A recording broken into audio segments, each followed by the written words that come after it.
السلام علیکم ورحمۃ اللہ وبرکاتہ۔ 8 فروری الیکشن کا دن۔ سب کہتے ہیں پاکستان کی قسمت بدل جائے گی، پاکستان کی دنیا بدل جائے گی، پاکستان کا حال بدل جائے گا، پاکستان کا مستقبل بہتر ہو جائے گا۔ ہم بیرون ملک رہنے والے پاکستانیوں کو یہ خبر اور اس خوشخبری کا بے چینی سے انتظار ہے۔ السلام علیکم تمام پاکستانی جو مجھے سن رہے ہیں، ہم آپ کے اوپر آنکھیں لگائے بیٹھے ہیں، ہم اللہ کے سامنے امید لگائے بیٹھے ہیں۔ کبھی کبھی جب ہم ان ملکوں میں ہوتے ہیں، ویسٹرن کنٹریز میں، اور ہمیں اسلاموفوبیا ستاتا ہے، ہمیں کوئی اور پرابلمس ہوتی ہیں، کچھ اور مشکلات ہوتی ہیں، یہاں پہ ہمارے حجاب کھینچ لیے جاتے ہیں، یہاں پہ ہمارے پاس مشکلیں ہوتی ہیں، ہمارے یہاں پہ کویسچن کیا جاتا ہے، ہم سوچتے ہیں کہ بس اب لوٹ چلیں۔ کہاں لوٹ چلیں؟ جب ہمیں لوگ کہتے ہیں نا یہاں پہ go back to your country, جب لوگ یہاں کہتے ہیں نا کہ جاؤ وہیں سے جہاں سے واپس آئے تھے، جاؤ وہیں سے جہاں پہ تمہارا اصل ٹھکانہ ہے، تو ہم سوچتے ہیں ٹھکانہ کہاں ہے، ہم کیسے جائیں؟ وہ بچے جو ہم یہاں پہ لے کر نہیں آئے یا لے کر بھی آئے، جن کو ہم یہاں پرورش کر رہے ہیں، وہ یہاں کے ماحول میں انہوں نے قانون دیکھا، انہوں نے انصاف دیکھا، انہوں نے آسانی دیکھی، انہوں نے سب کے لیے سیم جو ہے مساوات دیکھی۔ جب پاکستان میں جائیں گے تو ہم ان کو کیا بتائیں گے؟ یہ ہے وہ جنت جس کا ہم ان کو بتاتے رہتے ہیں کہ ہم نے اپنا بچپن جہاں گزارا، کیا یہ ہے وہ ملک؟ کیسے واپس لوٹ آئیں؟ کیا 8 فروری کے بعد ہم اور آپ سب مل کے یہ یقینی بنا سکتے ہیں کہ گراؤنڈ لیول پہ وہ سب ریالٹیز بدل جائیں گی، کہ اگر کبھی ہمیں لوٹنا پڑا تو ہمارے پاس وہ جنت ہوگی؟ کیا آپ یہ انشور کر سکتے ہیں؟ کیا آپ ایسا مستقبل لا سکتے ہیں کہ ہم لوگ بھی لوٹ آئیں؟ کیا ایسا ہو سکتا ہے کہ ہم جب اپنا بڑھاپا گزارنا چاہیں تو ہم اپنا سارا جو کچھ بھی ہمارے پاس یہاں پر ہے، تھوڑا بہت، وہ ہم واپس لے آئیں اور اپنی دھرتی میں لگا دیں؟ پاکستان میں اسلامی جمہوریہ پاکستان نام تو ہے، لیکن اسلام کیوں نہیں ہے؟ مجھے سمجھ نہیں آتا کہ ہم کیا کہہ کے اپنے بچوں کو وہاں پہ لے کر آئیں۔ اور میں اکیلی نہیں ہوں، میرے جیسے اور بہت سارے پاکستانی ہیں جو مختلف جگہوں پہ مشکلات میں، مصائب کا مقابلہ کرتے ہوئے اپنی زندگی گزار رہے ہیں، لیکن ان کو پتہ نہیں ہے کہ اگر یہاں پہ مشکلات بڑھ گئیں تو پھر ہم کہاں جائیں گے؟ ویسٹرن کنٹریز جن کو ہم لینڈ آف کفر کہتے ہیں، ہم یہ کہتے ہیں کہ یہاں پہ اسلام نہیں ہے، یا دین نہیں ہے، یہاں پہ جو ہے جو یہودی اور عیسائی ہیں ان کو بھی ملک نہیں رہا، ابھی بالکل لا مذہب جو ہے ممالک ہو گئے۔ ان کے ملکوں میں ہم رہ رہے ہیں، لیکن یہاں پہ پرائم منسٹر کے لیے بھی وہی قانون ہے جو ایک عام شہری کے لیے ہے۔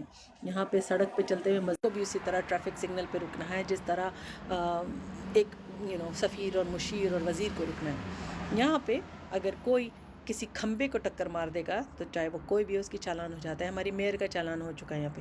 کہ ہم پاکستان میں ایسا وقت تصور کر سکتے ہیں کہ جب ہم وہاں پہ واپس آئیں تو ہمارے ملک میں بھی ایسا ہی ہو کہ اسلامی شریعت کے لحاظ سے، جس طرح رسول پاک صلی اللہ علیہ وسلم نے فرمایا ہے کہ اگر فاطمہ بنت محمد بھی چوری کرتی، اس کا بھی ہاتھ کاٹا جاتا، تو کیا ایسا قانون نافذ ہو سکتا ہے؟ کیا ہم یہ سب یقینی بنا سکتے ہیں؟ کیا یہ 8 فروری کا الیکشن اسے یقینی بنائے گا؟ اور اگر فرض کریں ذرا سی امید بھی ہے، چاہے 50% امید ہی صحیح، کیا آپ سب لوگ الیکشن کے دن ووٹ ڈالنے کے لیے نکلیں گے تاکہ میرے اور آپ کے بچوں کی قسمت بدل سکے؟ کیا میرے اور آپ کے جیسے لوگوں کی قسمت بدل سکے؟ یا ہم جیسے جو لوگ جو اپنے پردیس میں رہ رہے ہیں، اس امید پہ کہ ایک دن تو ایسا آئے گا کہ اگر لوٹنا پڑا تو لوٹنے کو جگہ ہوگی، تو کیا ہم وہ قسمت بدل سکتے ہیں؟ کیا ہم آسانیاں پیدا کر سکتے ہیں؟ اگر ایسا ہے تو آپ سمجھ لیجئے اور مجھے بھی بتائیے کہ آپ اس پریشانی کے ماحول کو ختم کرنے میں اپنا حصہ ڈال سکتے ہیں؟ کیا آپ ڈال رہے ہیں؟ کیا آپ مجھے یہ ری ایشورنس دے سکتے ہیں؟ کیا میں آپ کو یہ ری ایشورنس دے سکتی ہوں؟ سوچئے گا ضرور۔ اگر آپ ابھی تک ووٹ ڈالنے نہیں نکل پائے ہیں یا وہ وقت نہیں آیا، یہاں پہ دن اور رات کا فرق ہے ہمارے پاکستان کے درمیان، تو ضرور تہجد کی نماز پڑھیے گا، دعا کیجیے گا، پھر فجر پڑھیے گا، دعا کیجیے گا پاکستان کے مستقبل کو بدلنے کی، اللہ تعالیٰ کی رحمت کی، رول آف لاء کی، دنیا کے قانون کے نہیں اسلامی قانون کے نفاذ کی دعا کیجیے گا، اور پھر ووٹ ڈالنے ضرور نکل جائیے گا۔ اور یہ ضرور یاد رکھیے گا کہ انشاءاللہ اس نسل کی نہیں تو اگلی نسل کی قسمت تو بدل ہی جائے گی اگر انصاف اور قانون کا بول بالا ہو گیا۔ اسلام کے جو فنڈامنٹل بیسکس ہیں وہ ہیں رول آف لاء، جسٹس، پیس، ٹھیک ہے؟ if Pakistan does not have that تو پھر there is no Islamic Republic of Pakistan۔ تو اگر ہم یہ انشور کر سکتے ہیں کہ Islamic Republic of Pakistan has rule of law، Islamic Republic of Pakistan has justice، peace، and there is no oppression on any minority or anybody، like on linguistic basis، on religious basis، on racial basis، on tribal basis، تو پھر Pakistan will become the heaven، will become the paradise on this earth inshallah۔ and then people in Pakistan اپنے آپ کو collectively ایک ایسی امت بنا سکتے ہیں انشاءاللہ جو جنت کی متلاشی ہے، جنت کی متقاضی ہے اور جنت پہ ہی فوکس ہے۔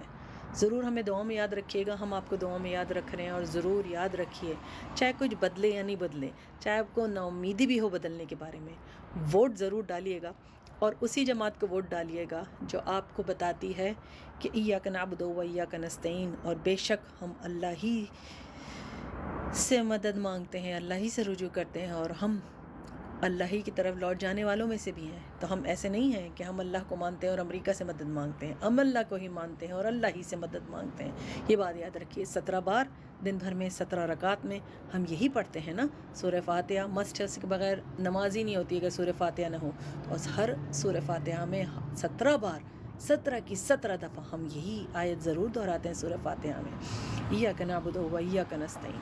تو اگر کسی نے صرف یہ آواز بھی اٹھا دیے جائے نا کہ یہ بات صحیح ہے اور یہی بات امپلیمنٹ ہونی چاہیے، تو ضرور یاد رکھیے گا کہ اس کا ساتھ دینا ہے، صرف اس لیے نہیں کہ وہ ایک پولیٹیکل پارٹی ہے، صرف اس لیے کہ اس نے اللہ کا نام بلند کیا ہے، اسلامی جمہوریہ پاکستان میں اسلام کو نافذ کرنے کی کوشش کی ہے، اسلامی جمہوریہ پاکستان میں اسلام کے انصاف کو نافذ کرنے کی کوشش کی ہے۔ اگر ایسا ہو جائے تو ہمارے پاس بھی امید بن جائے گی، اور ہم زندگی بھر آپ کا احسان یاد رکھیں گے آپ کے ہم وطنوں کے طور پہ۔ السلام علیکم ورحمۃ اللہ۔ ویڈیو پسند آئی ہو تو ضرور شیئر کیجیے گا۔